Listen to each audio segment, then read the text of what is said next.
Consejos, tips, experiencias y cosas que deberías saber antes de tomar una de las decisiones más importantes de tu vida.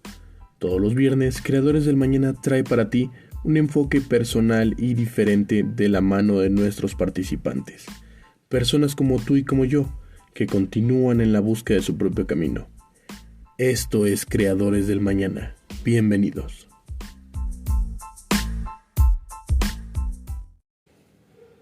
¿Qué tal, amigos? Estamos en la tercera emisión del podcast Creadores del Mañana. Les presento a una excelente amiga, Katy. Hola. Katy, cuéntanos un poco de qué es lo que estudias.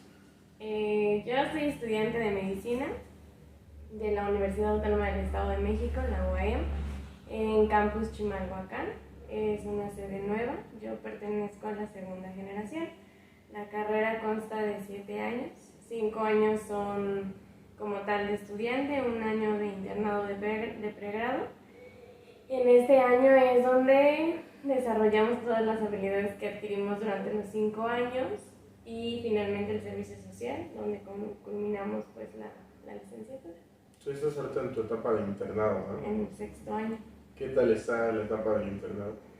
Pues es un año que todo personal médico la espera, porque es el año en el que ya te desenvuelves como tal como médico en el hospital. Sin embargo, pues sí se vio un poquito limitado por la pandemia. Ahorita pues había menos población intrahospitalaria, pero de todos modos pues el COVID vino a dejarnos una nueva enseñanza, a medidas de protección que tal vez sobrepasábamos pasábamos por alto, por confiados o no sé, y que nos dimos cuenta de la importancia de protegernos, sea COVID o no sea COVID, lo que sea. Me estás hablando del saneamiento, de medidas de seguridad y todo eso. ¿Cuáles son las medidas de seguridad que ustedes ocupaban en el área COVID? Pues para entrar al área COVID es un protocolo. Primero tenemos que hacer la higiene de manos con agua y jabón, después con gel antibacterial y empezarnos a vestir de abajo hacia arriba, las botas, el Tydex, que es un traje blanco, encima te pones una bata quirúrgica, guantes, cubrebocas, la careta y ya, o sea, es como puedes entrar al área COVID. Entrando al área COVID, igual, cada vez que tienes contacto con un paciente te tienes que hacer la higiene de manos con gel, aunque llevaras guantes. Y al salir, pues igual es una rutina la que se tiene que llevar a cabo porque se comprobó que se infectaban más las personas o el personal médico al salir, o sea, al quitarse el traje, que al estar en contacto con los mismos pacientes. Entonces se tuvo que llevar una dinámica de pasos de cómo quitarnos pues todo el equipo. Paso a paso del equipo. En tu etapa del internado, ¿qué otras experiencias aparte del área COVID has vivido? Bueno, el año del internado médico de pregrado es un año en el que rotamos 2 meses por servicio y nos hacen rotar en todos los servicios para que tú vayas viendo como en qué servicio tienes mayor habilidad para entonces definir la especialidad que quieres. Roté por cirugía, por pediatría, por medicina interna, por ginecología y en cada servicio pues es una experiencia nueva, es una experiencia diferente porque no es lo mismo tratar a un paciente con algún padecimiento abdominal, a un niño, a una mujer que está pariendo, o sea, como que cada servicio tuvo su anécdota. A ver, cuéntanos una anécdota, por ejemplo, la foto que tenías en el flyer es donde estás cargando a un bebé. Cuéntanos esa anécdota. Ese bebé era un bebé prematuro que estaba hospitalizado porque tenía neumonía. La mamá tenía neumonía, pero no era asociada al COVID, era asociada se llama neumonía adquirida en la comunidad, entonces el bebé la adquirió a través de la placenta y estuvo hospitalizado cerca de 3 meses. Entonces, los 2 meses en los que yo estuve, luego incluso hasta me hablaban porque solo conmigo se calmaba. Entonces, en la foto que tengo lo llevé a hacerle un estudio de rayos X y pues me tuvieron que radiar a mí, o sea, me echaron el rayo para poder tomar la plaquita. Ya eres la madrina del bebé y toda la cosa. Sí. Bueno, que ya nos hablaste del área COVID, ya nos hablaste de las experiencias. ¿Qué otra buena anécdota tienes tú ahí en tu internado? Pues en ginecología es un área que sin duda alguna siempre está saturada. Siempre hay mujeres, no no solo embarazadas, sino también con padecimientos ginecobstétricos, como abortos, miomas, sangrados anormales, amenazas de aborto, infecciones. Entonces, el solidarizarse con una mujer a atenderla es una parte muy difícil porque la carga de trabajo te genera mucho estrés, a veces no desayunaba, a veces no podía dormir, a veces ni siquiera podía ir al baño y tenía que estar atendiendo partos y de alguna manera eso me ponía muy de malas, pero jamás me permití a mí misma darles un maltrato a esas mujeres, ¿no? Porque al final del día el trabajo de parto es muy doloroso, entonces trataba de ser un poquito empáticas con su dolor.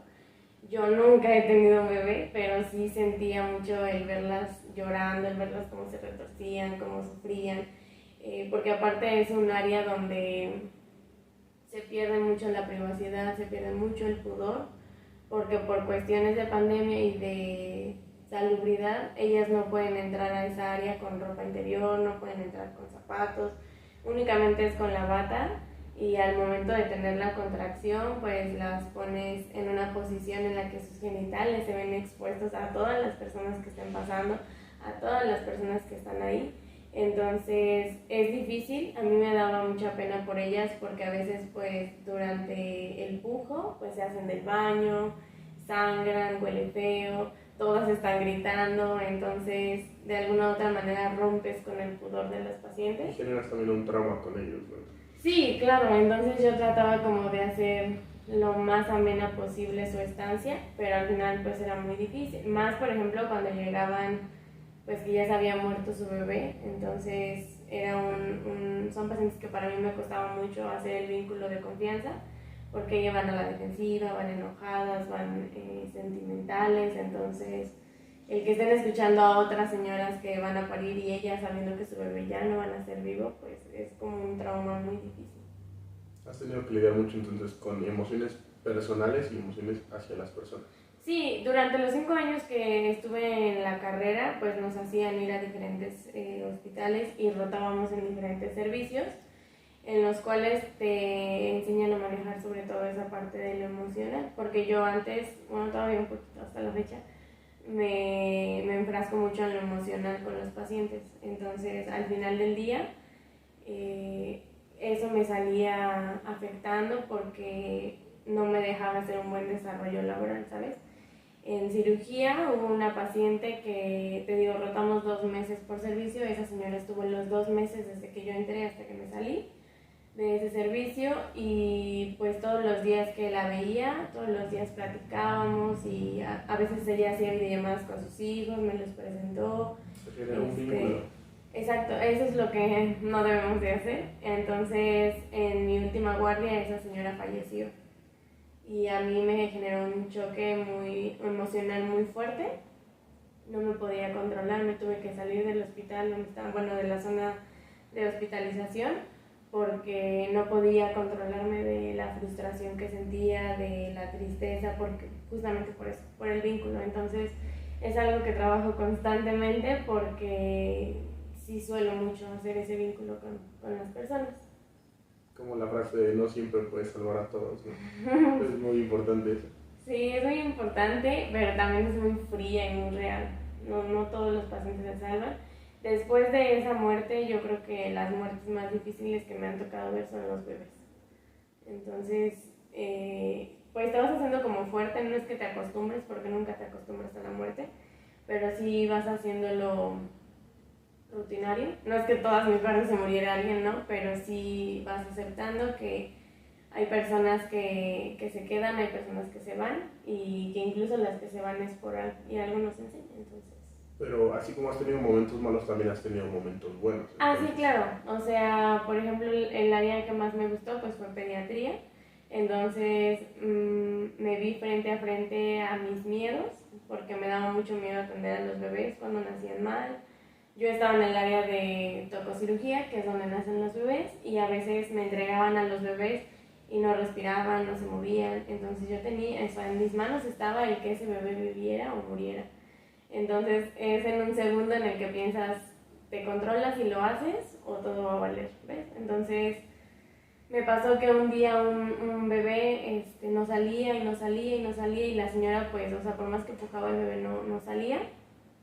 Entonces cuando un bebé tarda cierto tiempo en salir, pues te habla de datos de sufrimiento fetal. Entonces ya estaba tardando mucho ese bebé, le pedí a enfermería que le hablaran a los médicos porque yo estaba sola y ningún médico llegó. Entonces cuando me entregan al bebé, el bebé tenía la boquita morada y los pies morados. Entonces empecé a darle maniobras de reanimación y no lloraba y no lloraba y yo me estaba desesperando y estaba como sudando frío y yo, no, por favor.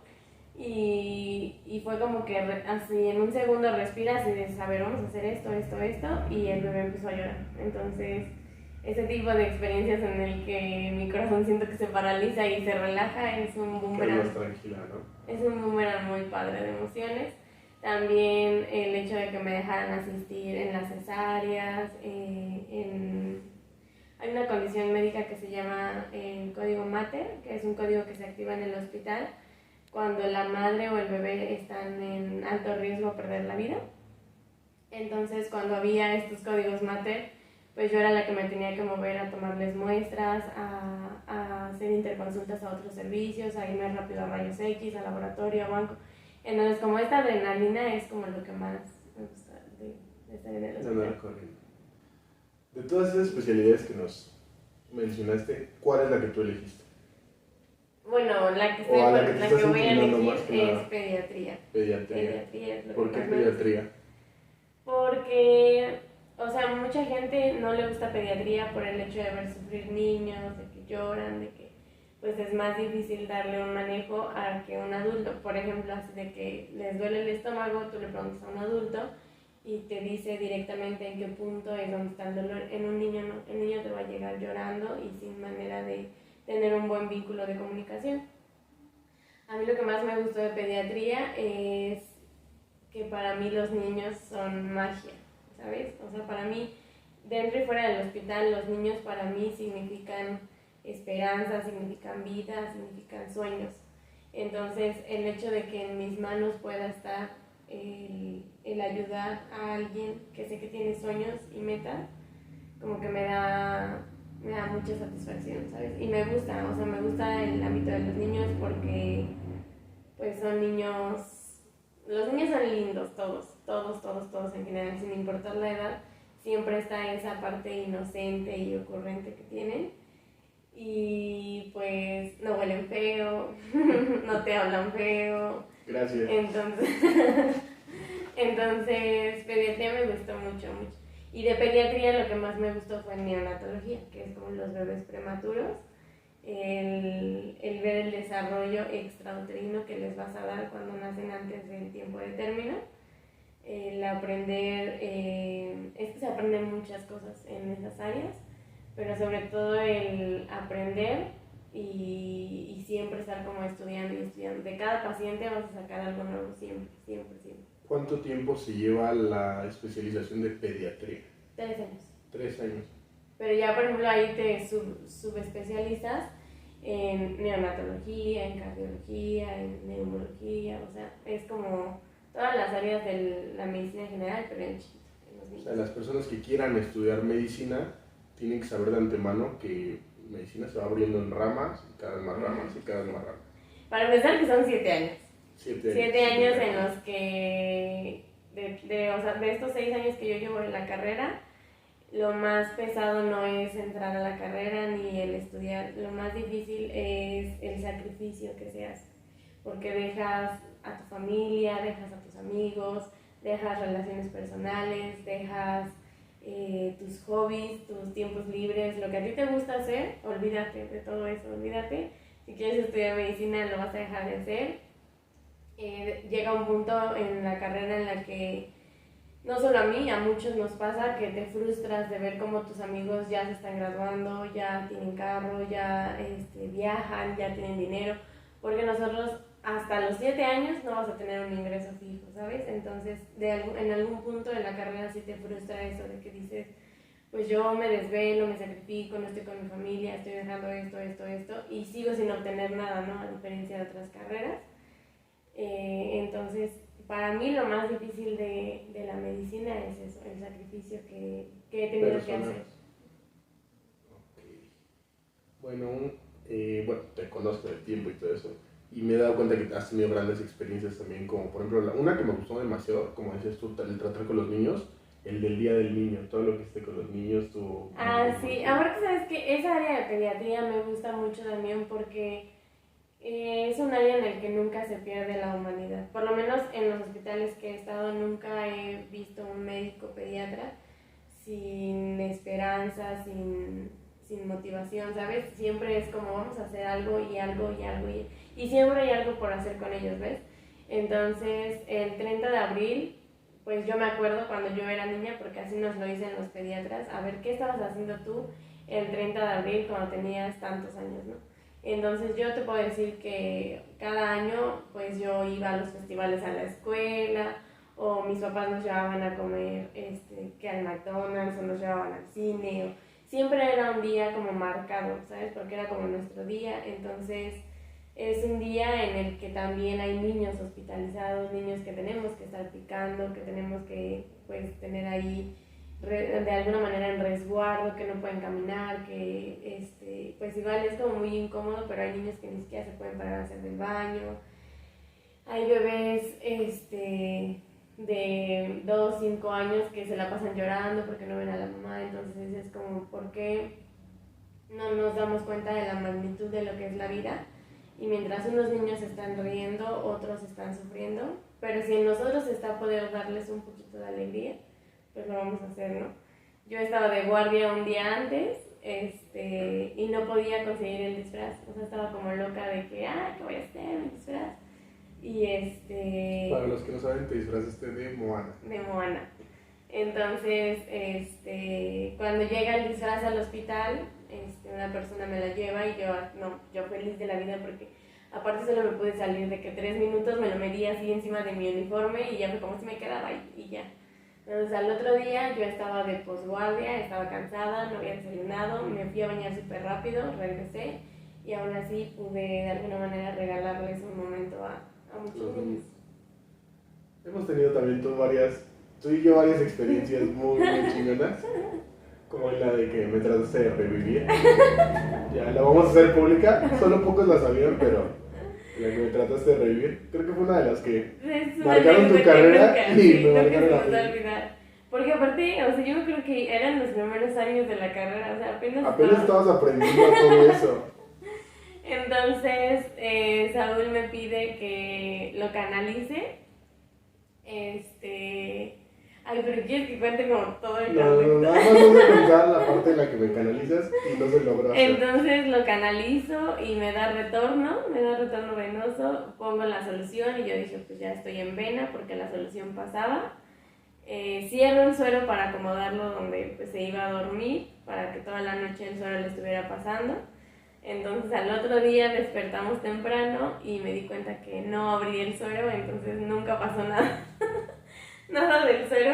Y cuando esto queda así, pues la sangre se regresa por el suero. Entonces, no sé si fue de que viste la sangre o qué. Yo tampoco voy a saber en qué momento, el chiste es que caí. Entonces al momento de querer quitarle el suero, pues se desmaya y se me viene encima y yo no podía ni moverme porque lo tenía encima de mí. Sí, esa anécdota yo creo que jamás se me va a olvidar. Va a marcar tu carrera completamente. Me enseñó a que se debe de abrir. Que se tiene que abrir el suero. Ok.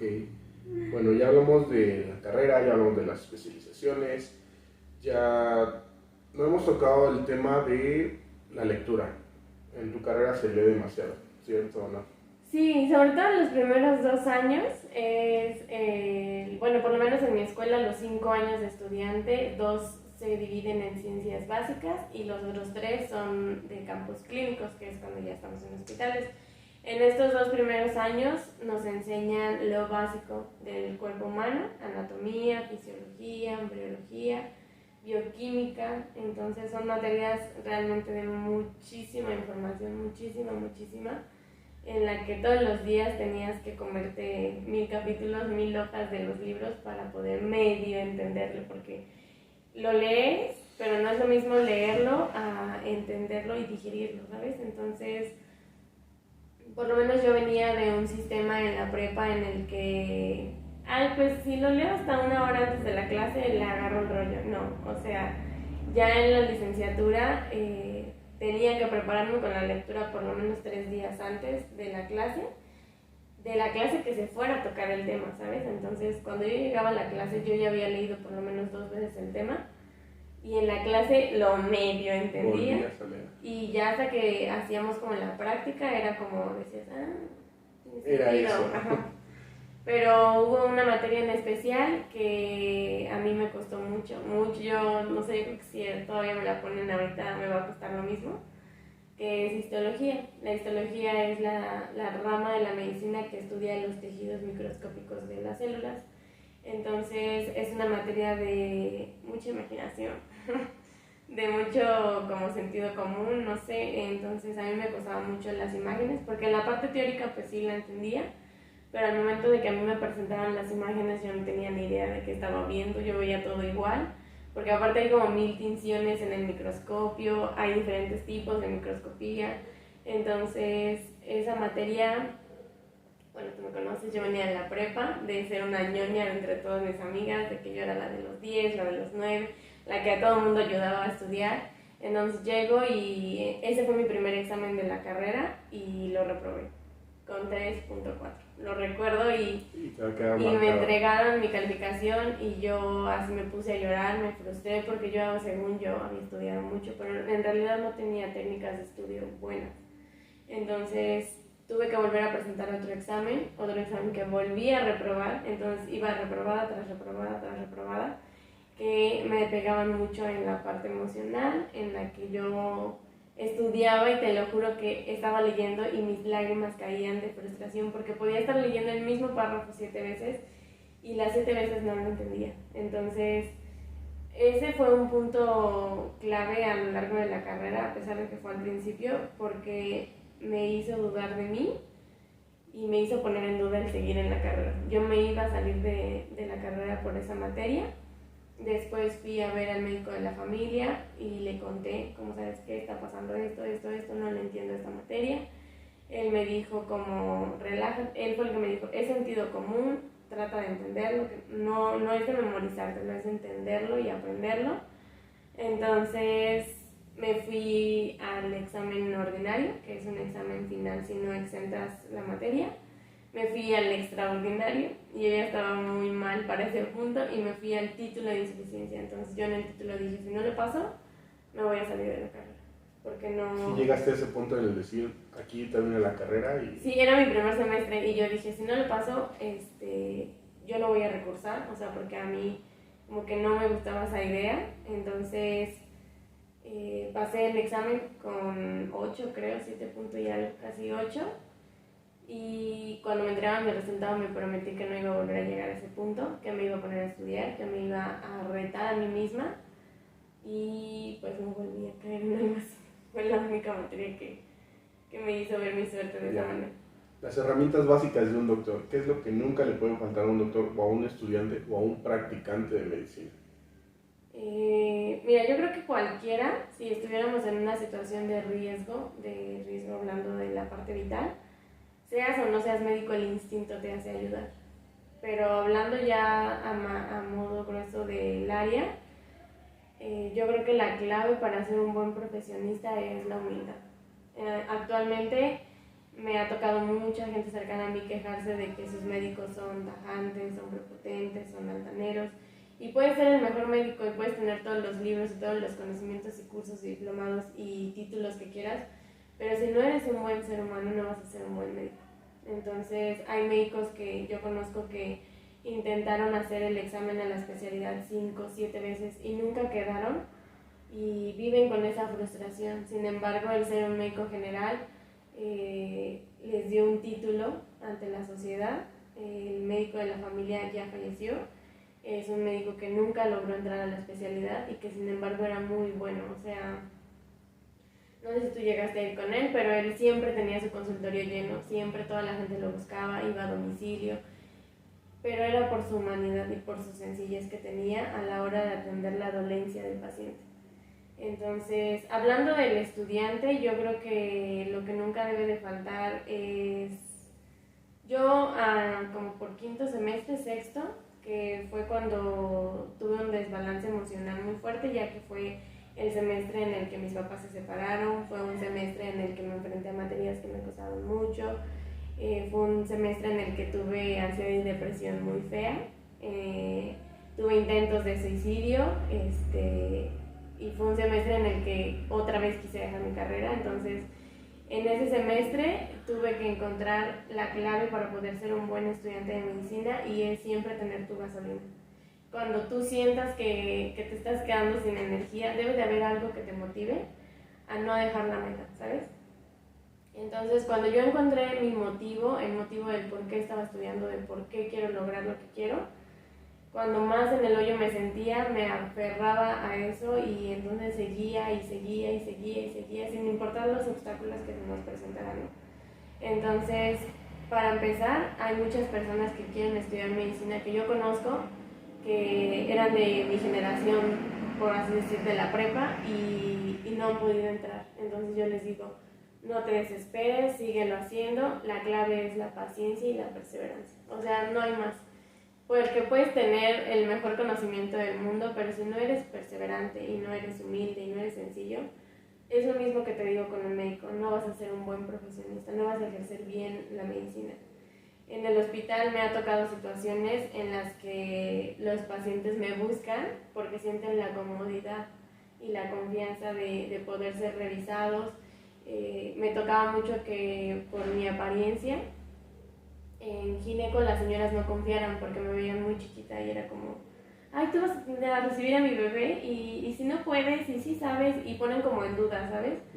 Entonces, no por eso yo me iba a poner altanera o grosera a contestarles, no, al contrario, es mi actuar el que va a hablar por sí solo. Tu trabajo más que nada. Exacto. El bebito ese que no podía respirar, la señora se puso muy pesada minutos antes de entrar a la sala, que no quería que yo recibiera a su bebé. Yo era la única que estaba en ese momento, te repito, y cuando vio que su bebé empezó a llorar, después me pidió disculpas. Entonces, si yo fuera una persona altanera, prepotente, egocentrista, ni siquiera le hubiera aceptado las disculpas, ¿sabes? O sea, para mí hubiera sido como, sí, pues me vale, o no sé. No, al contrario, o sea, es como, no se preocupe, pues ya está bien su bebé, ¿ves? Entonces, yo creo que la clave, y no solo para la medicina, sino para muchas para carreras. para lo que sea que hagas, la humildad y la sencillez es lo que te va a abrir puertas. Y la forma, yo siempre he sido fiel creyente de la forma en la que uno pide las cosas, va a ser como las vamos a recibir. ¿Qué tan cierto es algo que nos preguntaron, que hay experiencias paranormales dentro de los hospitales? Sí las hay, porque pues imagínate cuánta gente muere en los hospitales, y más ahorita con la pandemia murieron familias enteras dentro de, por lo menos de la unidad en la que estoy yo.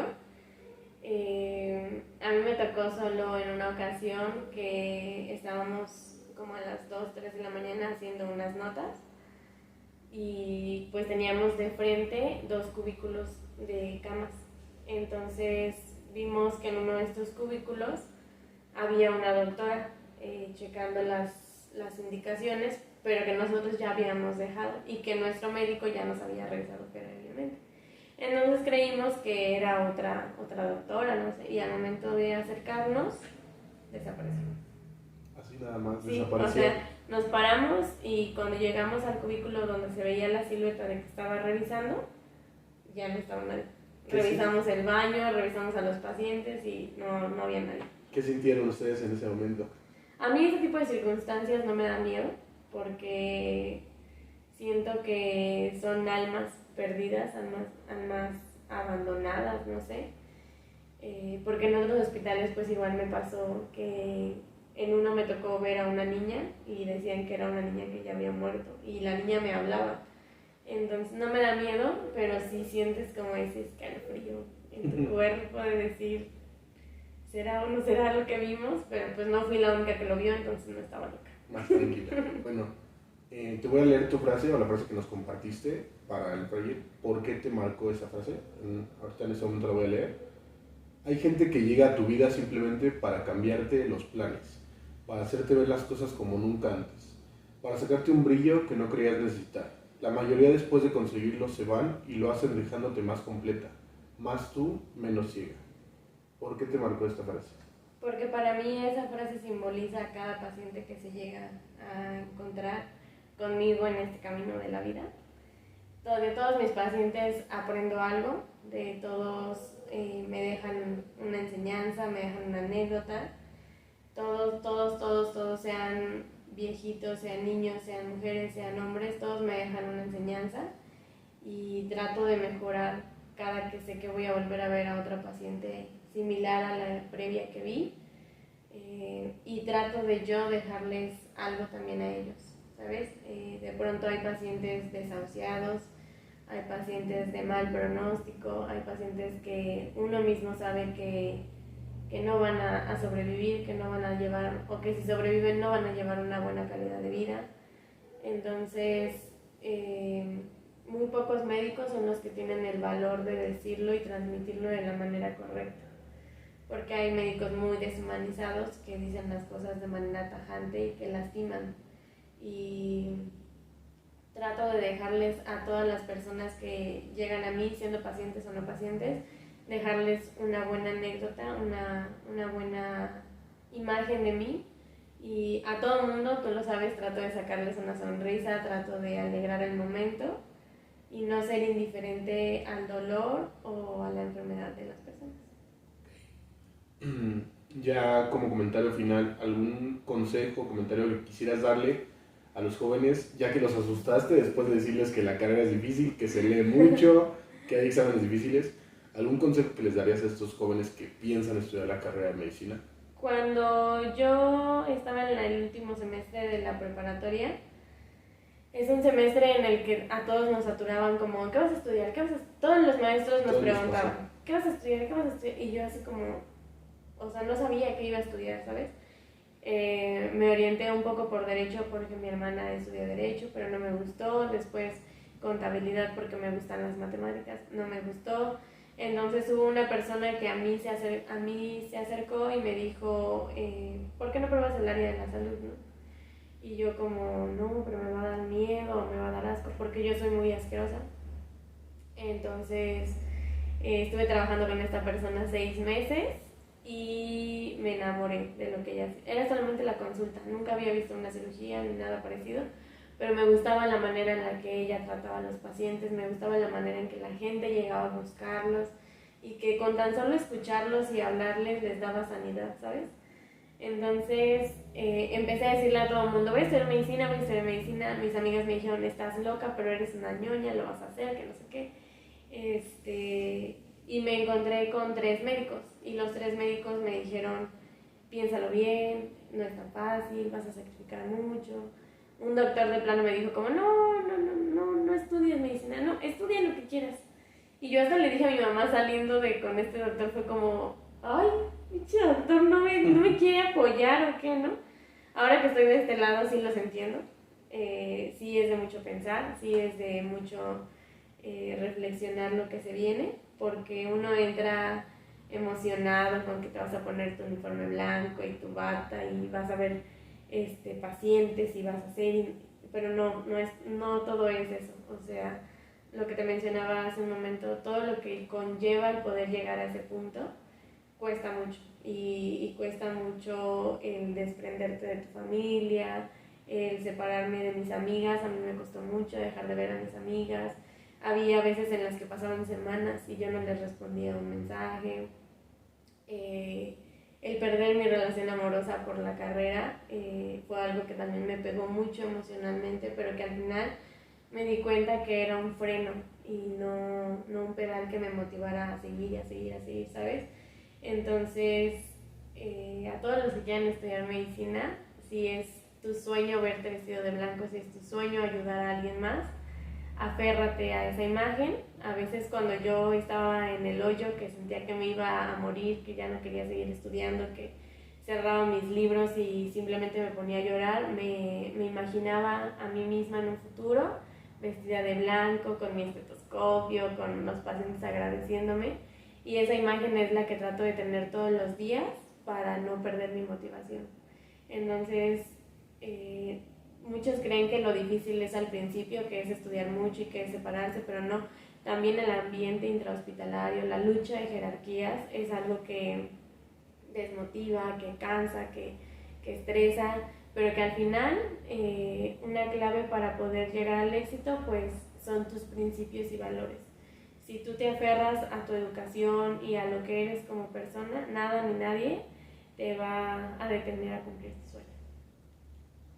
Pues Katy, muchas gracias por esta entrevista, por compartirnos esas experiencias tuyas, todo esto que has vivido, que vas a seguir viviendo porque esto no acaba aquí. Y vamos a estar compartiendo tus redes sociales por si quieres, por si alguien necesita algún consejo. Sabemos que aún no eres doctora, médico, pero pues a mí me has dado consejos, a gente que conozco le has dado consejos, entonces si alguien quiere o en algún momento necesita algún consejo, estaremos compartiendo sus redes sociales. Muchas gracias.